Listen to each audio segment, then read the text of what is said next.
2020년 코로나19 사태로 빚어진 글로벌 경제 위기, 그 위기를 경제 회복의 기회로 만들어줄 경제학 용어를 풀어봅니다. 위기를 이기는 경제학.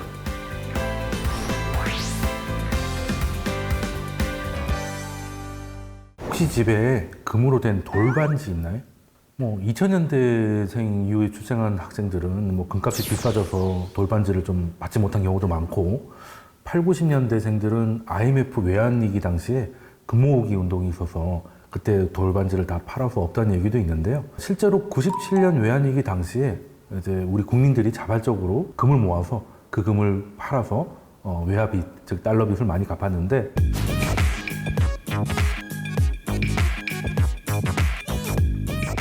이 금을 팔아서 21억 달러의 달러 부채를 탕감하기도 했죠. 97년 외환위기 당시에 우리나라의 돈의 가치가 엄청 떨어져서, 즉 환율은 엄청나게 많이 올라갔거든요.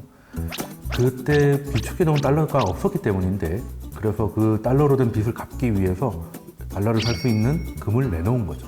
아무리 우리나라 경제가 최악의 상황이 돼서 우리나라 돈의 가치가 바닥에 떨어졌다고 해도 금의 가치는 크게 변하지 않았거든요. 한국의 경제 위기가 오게 되면 한국의 통화인 원화의 가치는 크게 떨어지게 되죠. 그렇지만 금의 가치는 크게 변하지 않습니다. 오히려 올라가죠. 이걸 안전자산이라고 합니다. 가격 변동이 아주 작은 자산들을 의미를 하는 건데요. 우리 생활 속에서는 예금 같은 걸 생각하시면 될 것 같습니다. 우리가 일반 예금 통장에다 돈을 넣어두면 이자가 크게 불진 않지만 마이너스 되는 경우는 없잖아요. 달러도 금과 함께 대표적인 안전자산으로 꼽히는데요. 전 세계가 경제 위기가 한꺼번에 올 수 있죠. 이번에 코로나라든지 아니면 2008년 금융위기처럼 전 세계 경제에 위기가 왔을 때 가장 크고 강력한 경제를 가지고 있는 나라가 미국이라서 미국의 돈이 다른 나라의 돈보다는 훨씬 안전하게 취급을 받죠. 금이나 달러 같은 안전자산은 가격이 크게 변동하지 않기 때문에 경제 위기가 왔을 때 크게 하락하지도 않고 심지어 오르는 경우도 왕왕 발견됩니다. 반면 주식이나 부동산 같은 가격 변동이 큰 자산들은 이제 위험 자산이라고 하는 거죠. 혹시 채권도 안전자산인가요? 네, 채권이 아까 우리 예금에서 예금을 안전자산이라고 생각해도 된다고 했듯이 채권이 예금이잖아요. 돈을 빌려준 거잖아요. 투자를 했으면 수익을 볼 수도 있고 손실을 볼 수 있지만 돈을 빌려줬으면 이자와 원금을 받게 되니까 훨씬 안전하다고 볼 수 있죠.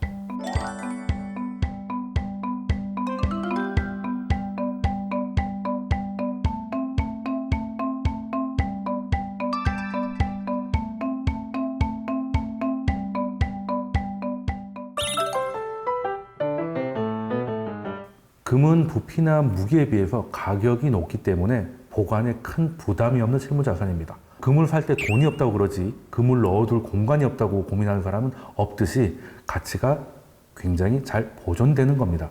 최근같이 코로나 경제 충격으로 전 세계가 돈을 공급하고 있는데, 이렇게 되면 돈이 전 세계에서 늘어나니까 화폐 가치가 떨어지게 되는 거죠.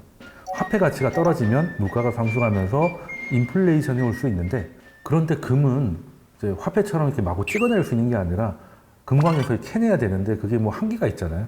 그래서 공급이 빠르게 늘지 않기 때문에 가치가 지켜지게 됩니다. 오히려 화폐라는 수요가 늘어났기 때문에 가격은 더 올라가는 거죠. 희소성의 가치입니다. 안전자산으로 불리게 되는 거죠. 그리고 금은 현금으로 바꾸는 황금성이 좋은 편입니다. 처음에 이제 물물교환으로 시작을 했잖아요.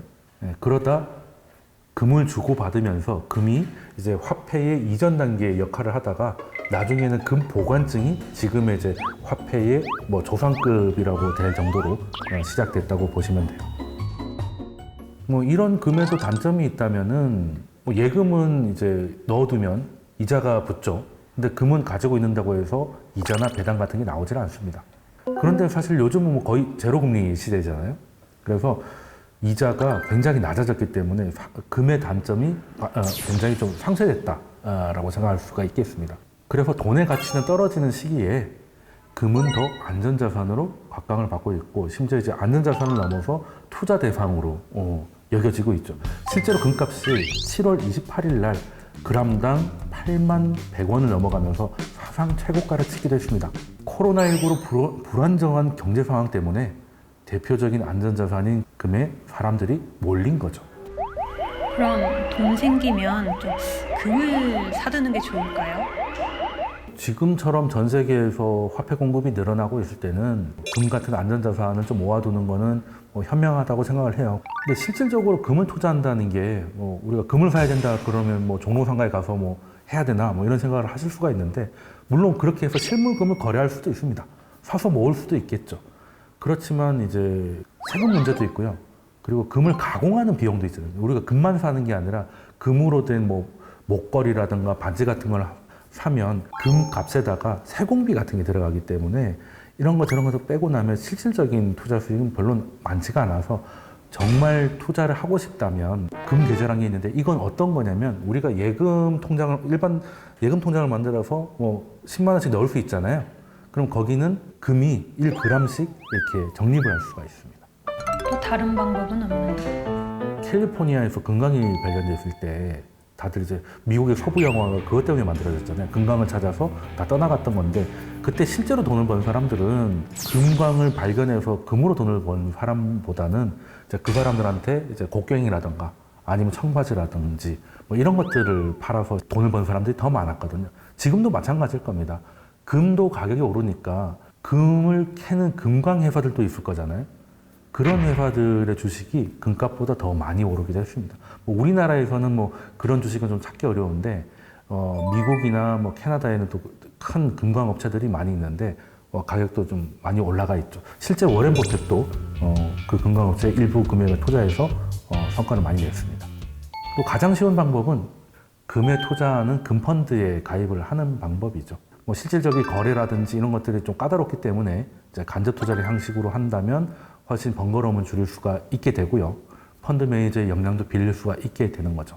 상품이 좀 다양합니다. 뭐 최근에는 ETF나 뭐 이런 것들로 투자할 수도 있고, 금 선물에 직접 하시는 분들도 있는데, 이런 다양한 상품들의 조건들을 좀 확인을 하시고 가입을 하시면 되는데요. 하지만 뭐 일반적인 금 가격 오름세하고 펀드 상품이라든지 이런 것들은 완전히 똑같지는 않습니다. 그래서 거긴 좀 비용이 있기 때문이죠. 그런 것들을 좀 고려를 하시고 투자 판단을 해야 될 것 같아요. 그런데 실물 금을 사던 아니면 간접 투자를 하던 주의할 게 있는데요. 금이 안전자산이라고는 하지만 최근에는 그 안전자산이라는 말이 무색할 정도로 변동성이 좀 커졌다는 겁니다. 금값이 오름세라고 해서 뭐 모든 투자가 그렇지만 무작정 뛰어들면 안 되죠. 금 시세는 특히 이제 환율에 크게 영향을 받는 만큼 금 투자할 때는 좀 이를 좀 감안을 하셔야 되고요. 또 소액을 투자하거나 금 가격에 바로 영향을 받기를 원하는 개미라면 금 자체를 사는 것보다는 금 시장이나 금 통장 같은 실물금과 관련된 금융 상품을 활용하는 게 더 유리할 수 있습니다. 오늘 뭐 안전자산이라고 해서 금도 설명을 드리고 달러도 예시를 드렸는데, 안전자산이라고 하면 뭐 크게 수익을 내는 것보다는 이제 나의 위험에서 이제 방어의 개념이니까 일부분을 좀 가져가는 건 좋겠습니다만, 뭐 그 안전하다고 해서 거기다가 다 모든 걸 넣는다든지 하는 건 안전이라는 그게 또 하나의 트랩이 될 수 있다는 거 알고 투자를 하셨으면 좋겠습니다.